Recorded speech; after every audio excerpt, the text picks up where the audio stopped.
Hi everybody.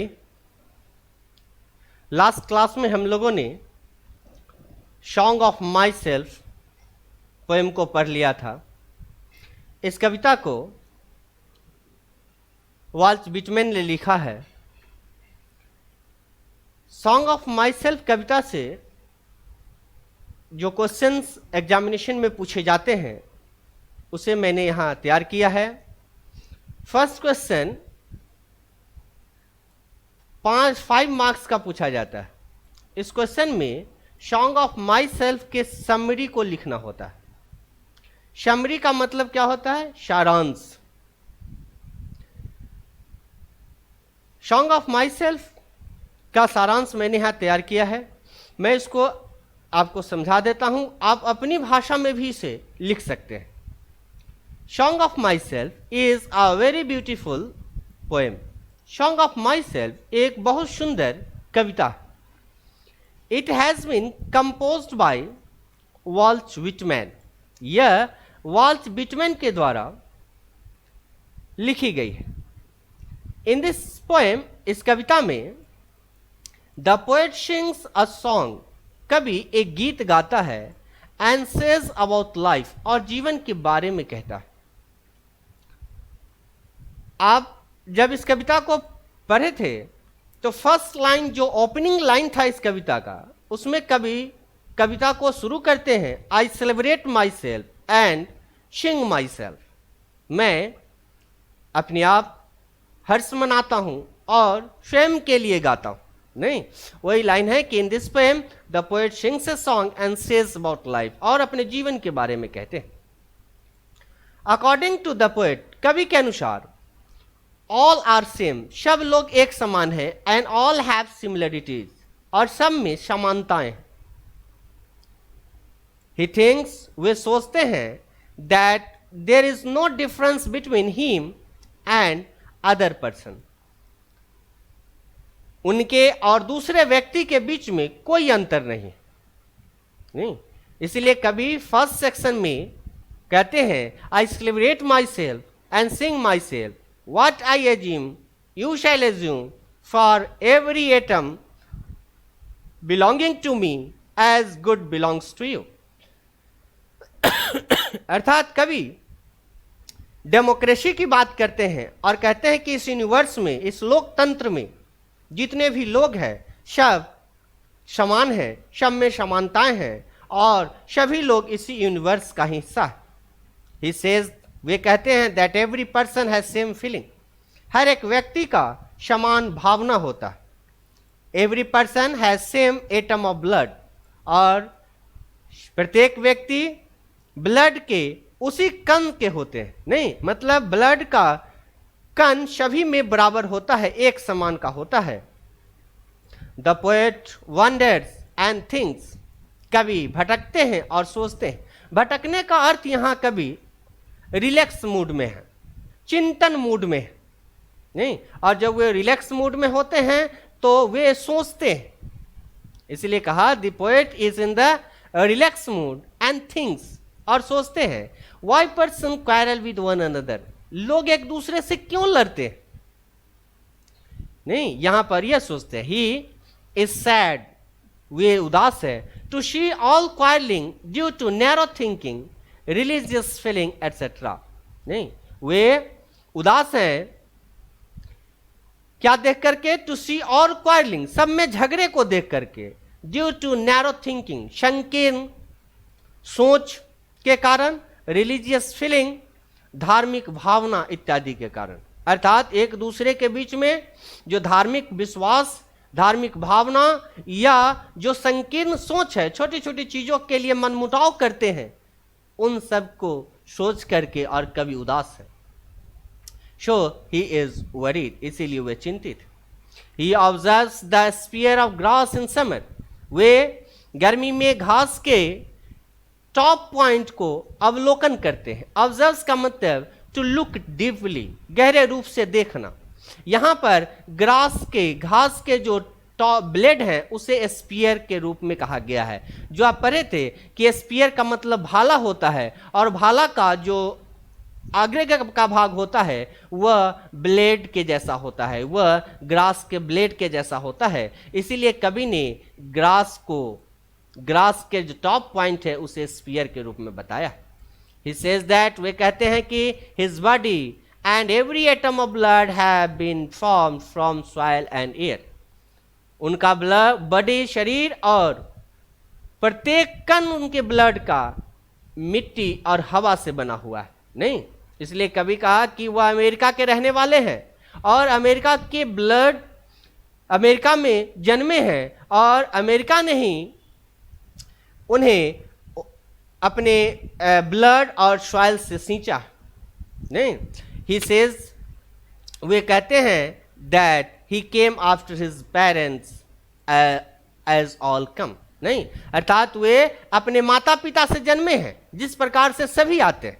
यहां पर कवि दो लाइन में, कविता के दो लाइन से कवि कहना चाहते हैं कि उनका जीवन अमेरिका में ही हुआ है, उनका जो जन्म है वह अमेरिका में हुआ है, उनके माता पिता भी अमेरिका के थे, उनके माता पिता भी अमेरिका के थे जिस प्रकार सभी के होते। दो लाइन से कवि अपने वंशानुगत रूट को दर्शाना चाहते हैं। वह वंशानुगत रूट नहीं, जड़ जो है वह अमेरिका से संबंध रखता है।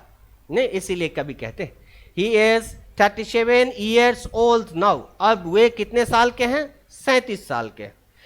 इस लाइन में मैंने आपको बताया भी था कि रीडर के रूप में मुझे 37 वर्ष पर कंट्रडिक्शन, एक विवाद है कि जब 1855 में यह कविता प्रकाशित हुई, उस समय प्रकाशित हुई अर्थात लिखने के बाद प्रकाशित हुई होगी, और इनका जन्म 1819 में हुआ।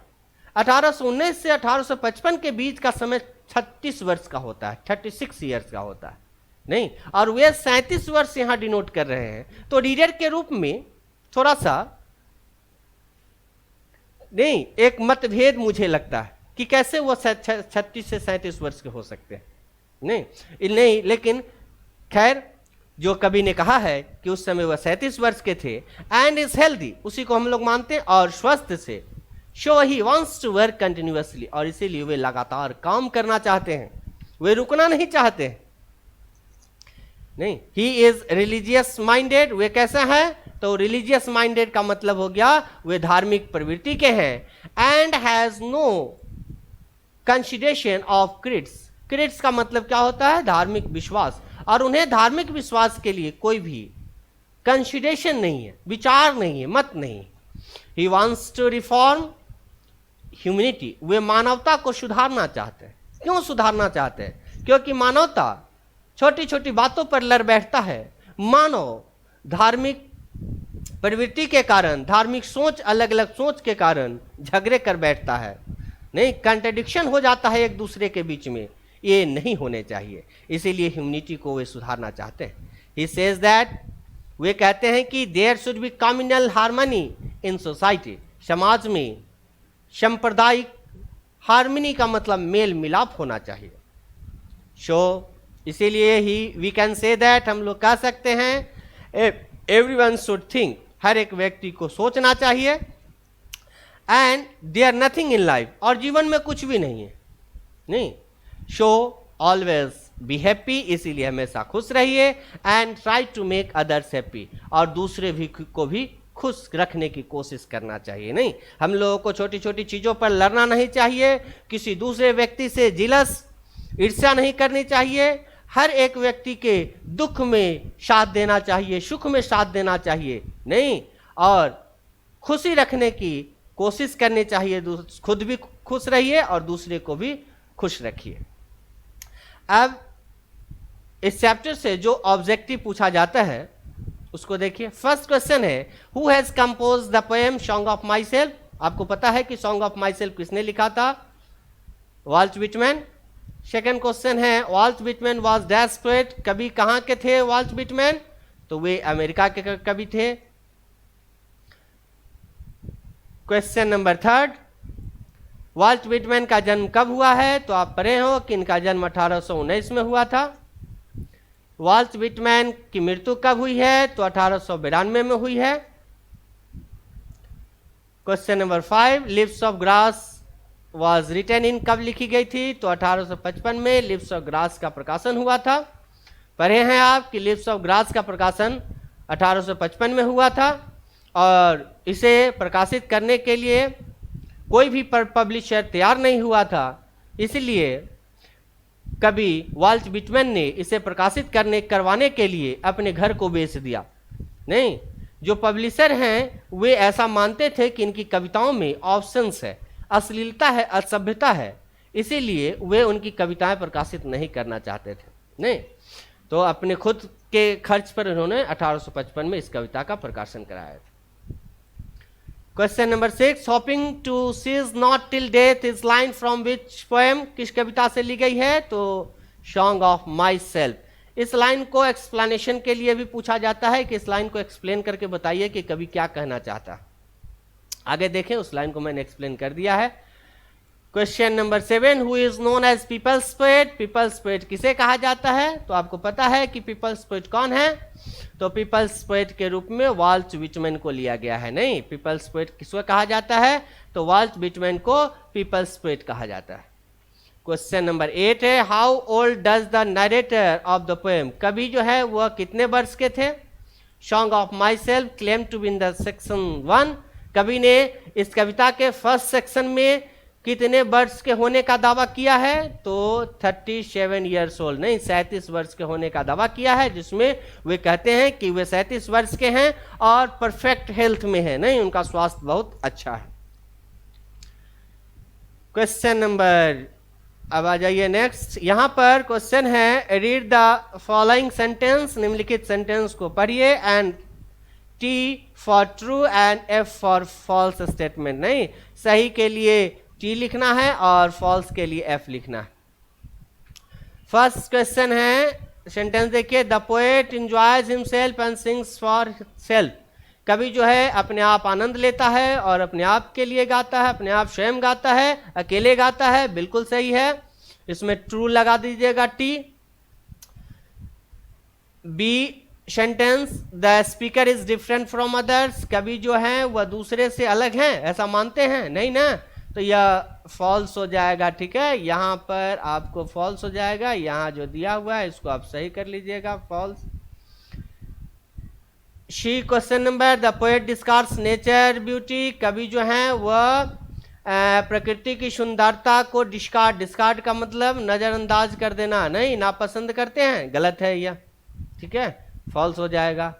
डी है, every atom of blood is the same in all human beings, सही है, बिल्कुल सही है। नहीं, ब्लड का जो प्रत्येक कण है वह सेम है सभी ऑल ह्यूमन बींग्स में। नहीं, ऐसा मानते ही है कभी कि यह जो यूनिवर्स है, इस यूनिवर्स पर हर एक जैसा है, सभी में समानताएं हैं और सब एक ही तरह के हैं, सेम एटम ऑफ ब्लड से बने हुए हैं। ई the poet is associated, associated का मतलब जुड़ा हुआ है, with a particular school of thought, सही है, एक विशेष प्रकार के सोच से है। कौन सा सोच रखता है कवि? तो कवि ऐसा सोच रखते हैं कि सबका कल्याण हो, हमारे देश का कल्याण हो, लोगों में भिन्नताएं ना हो, लोगों में समानताएं हो, सबकी सोच समान हो। एफ है, the poet has overcome his grade, कवि जो है अपने लालच पर कामयाबी प्राप्त कर लिया है, बिल्कुल सही है, तो यहां पर टी हो जाएगा। ठीक है, शॉर्ट आंसर क्वेश्चन देखिए। फर्स्ट क्वेश्चन है, what is the theme of the poem, कविता का थीम क्या है? तो कविता का थीम हम लोग पढ़े थे, क्या है? यूनिवर्सल ब्रदरहुड, नहीं यह ब्रह्मांडीय भाईचारा, एंड आइडेंटिफिकेशन ऑफ वननेस, मतलब सब में एक जैसा। तो नहीं, वहां पर कह रहा है कि सबको वननेस हो, वननेस का मतलब क्या हो? एक समानता हो, तो with every atom of the universe, नहीं इस संसार में जितने भी लोग हैं सबके बीच में समानता हो, यह थीम है। ठीक है, जो थीम में पढ़े हैं, फर्स्ट सेक्शन में ही शुरू किया है कवि ने, आई से शुरू किया है और यू तक गया है, मतलब आई कवि हैं और यू क्या है? इंडिविजुअल, नहीं व्यक्तिगत लोग हैं जो अमेरिका से संबंध रखते हैं, तो वहां पर थीम यहाँ है यूनिवर्सल ब्रदरहुड का और वननेस का। ठीक है, वननेस का मतलब एक रूपता का। क्वेश्चन नंबर 2 है, who is the speaker, speaker कौन है, and how old is he, speaker कौन है, तो स्पीकर स्वयं कवि हैं, ठीक है ना। The poet himself is the speaker of the poem, और वे 37 ईयर्स ओल्ड है, नहीं 37 वर्ष के। क्वेश्चन है, why does Walt Whitman not want to bother, bother का मतलब ट्रबल, परेशान होना, himself with creeds and schools, creeds का मतलब क्या होता है, क्रेड्स का मतलब होता है धार्मिक विश्वास, और स्कूल्स का मतलब होता है सोचने के तरीके। तो यहां कह रहा है कि वाल्ट विटमैन नहीं, सोचने के तरीके और जो धार्मिक विश्वास है उससे अपने आप को परेशानी में क्यों नहीं रखना चाहते हैं, नहीं। तो यहाँ पर क्यों नहीं रखना चाहते हैं, इन द लेके लिखा है, इन द मॉडर्न वर्ल्ड, इस संसार में, आधुनिक संसार में, numbers creeds and systems of thought, अनेक क्या हैं, धार्मिक विचार हैं और सोचने के तरीके, हैव ओनली डिवाइडेड मैनकाइंड, यह क्या करता है, आदमी को नहीं बांट देता है। जैसे मैं हिंदू हूँ, वह मुस्लिम है, वह सिख है, वह ईसाई है, और इस तरह के सोच हम लोग रखते हैं, जिसमें हमें यह नहीं करना चाहिए, नहीं मुस्लिम को यह नहीं करना चाहिए, सिख को यह नहीं करने चाहिए, यह करने चाहिए ईसाई को। इस तरह के जो धार्मिक विश्वास हम लोग रखते हैं, यह धार्मिक विश्वास नहीं, यह मानवता को बांटने का काम करता है। यह धार्मिक विश्वास एक दूसरे में कटुता पैदा करता है, नहीं, जबकि हर एक व्यक्ति समान एटम ऑफ ब्लड से बना हुआ है, ब्लड के प्रत्येक कण जो है वह समान है, सब में समानताएं हैं, सबके एक ही तरह के, यह यूनिवर्स ने, भगवान ने सबको एक जैसा बनाया, नहीं। तो यहाँ कह रहा है कि इस आधुनिक युग में जो क्रेडिट्स हैं और जो सिस्टम स्कूल्स है, जो सिस्टम्स ऑफ थॉट है, वह मानवता को बांट देता है।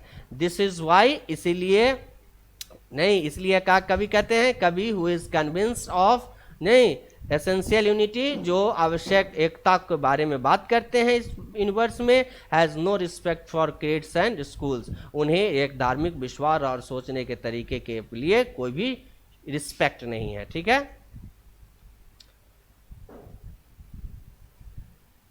अब है line explain the following lines. देखिए इस प्रकार का लाइंस अगर कविता के बीच से दिया जाता है, 2 क्वेश्चन मैंने लिया है जो पूछता है हमेशा, और इसमें से इसे मैंने वीवीआई कर दिया है, ठीक है। वीवीआई का मतलब इस बार जो आने वाले एग्जामिनेशन है उसमें पूछेगा यह।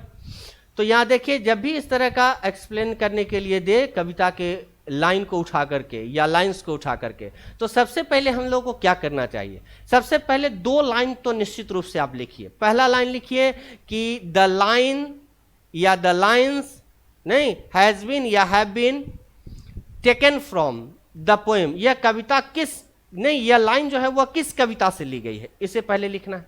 फिर लिखना है कि इस कविता को किसने लिखा है, ठीक है।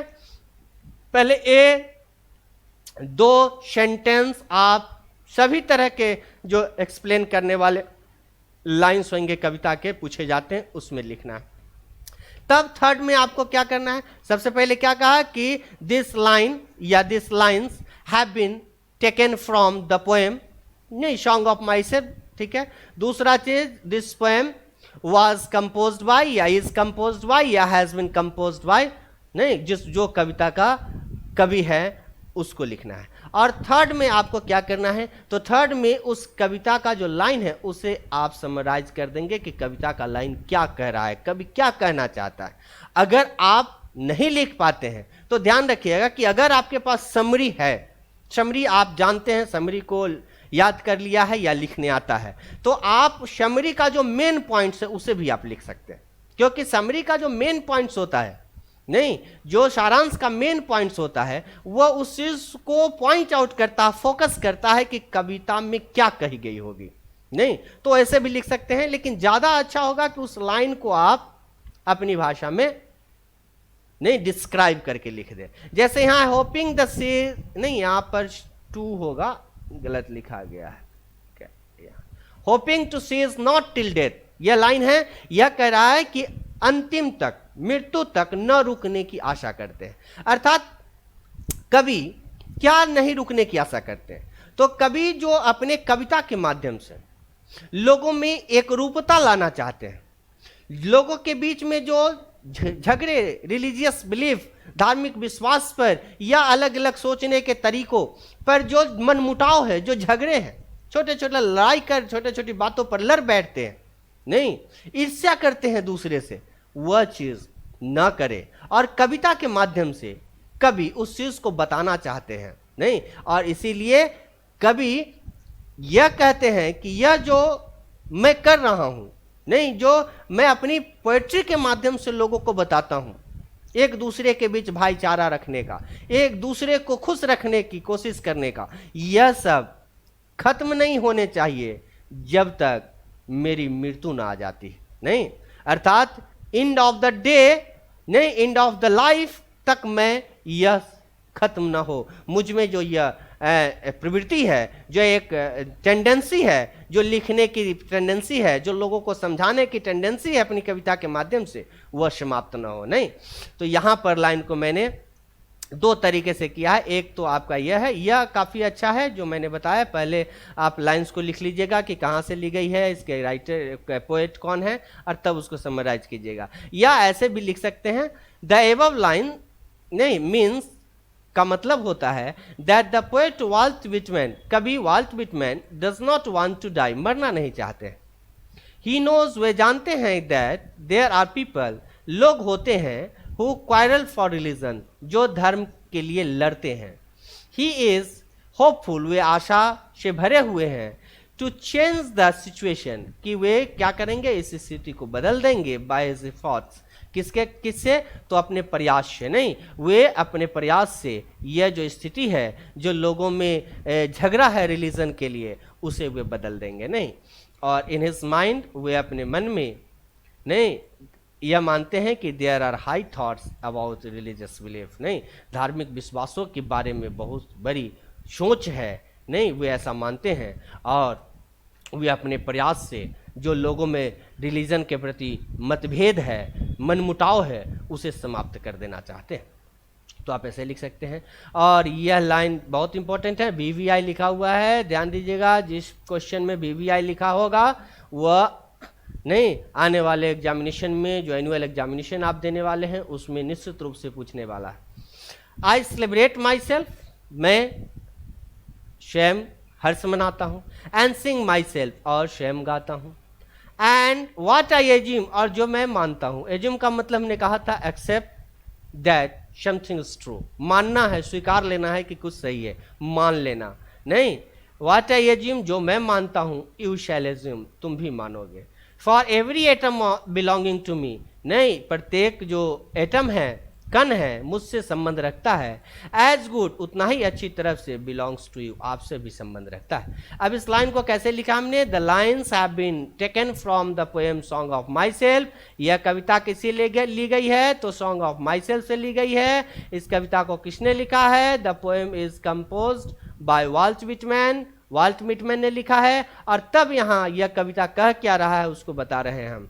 ही सेज, वे कहते हैं, that all human beings are made of same atoms, यह, नहीं, ह्यूमन बींग्स जो है वह समान एटम से बना हुआ है। ही इंजॉयज, वे आनंद लेते हैं, एंड सिंग्स फॉर हिमसेल्फ, और स्वयं के लिए गाते हैं, अकेले गाते हैं, but he is not different from others, लेकिन वे दूसरे से भिन्न नहीं है, ठीक है ना। अब दूसरे से भिन्न क्यों नहीं है, क्योंकि यहाँ बताया है कि हर एक चीज इस यूनिवर्स में, नहीं, हर व्यक्ति से संबंध रखता है, जितना अच्छी तरह से उनसे संबंध रखता है, नहीं, उतनी ही अच्छी तरह से दूसरे लोगों से भी संबंध रखता है। इसीलिए कवि ने क्या किया है, आई से इस लाइन को शुरू किया है, और कहाँ समाप्त किया है, यू से समाप्त किया है। मतलब आई से ऊर्जा का जो ट्रांसफर है वह कहाँ तक जाता है, और यू तक जाता है, नहीं। तो यहाँ आई से यू तक जो, नहीं, ट्रांसफर ऑफ एनर्जी है, जो ट्रांसफर ऑफ थॉट है, वह कभी बताना चाहता है कि अब मैं हर्ष मनाता हूँ, मैं गाता हूँ, मैं जो मानता हूँ वही आप भी मानोगे, नहीं, क्यों मानोगे, तो क्योंकि प्रत्येक कण जो है, जो मुझसे संबंध रखता है, वह उतनी ही अच्छी तरह से आपसे भी संबंध रखता है। तो ऐसे एक्सप्लेनेशन जब कभी भी आपको पूछे जाते हैं तो ध्यान रखिएगा कि पहले दो लाइन आपको यह तो लिखना ही है कि यह लाइन किन से ली गई है, किस कविता से, इस कविता को किसने लिखा है, और तब उस लाइन को आप समराइज कर देते हैं, ठीक है। तो यह आपका समाप्त हो गया आज, ठीक है। और इसका पीडीएफ भी आपको एप्लीकेशन में मिल जाएगा, तो आप उस पीडीएफ के माध्यम से भी आप प्रिंट करवा लीजिएगा, नहीं, और जो भी वीआई क्वेश्चंस है उसे आप लर्न कर लीजिएगा। कहीं दिक्कत हो तो फिर आप हमको मैसेज, व्हाट्सएप मैसेज के माध्यम से या चैट, जो एप्लीकेशन में चैट है उस चैट के माध्यम से आप मुझे ज़रूर बताइएगा। तो तब तक के लिए thank you very much. Next class में रेनबो का जो नेक्स्ट क्लास होगा उसमें पोएट्री थर्ड W.H. Auden द्वारा लिखित now leaves are falling fast, नहीं, इसे मैं line by line, stanza by stanza कहिए, उसे मैं पढ़ाऊंगा आपको। तो आज इतना ही, तब तक के लिए thank you very much. Take good care of yourself. Bye bye.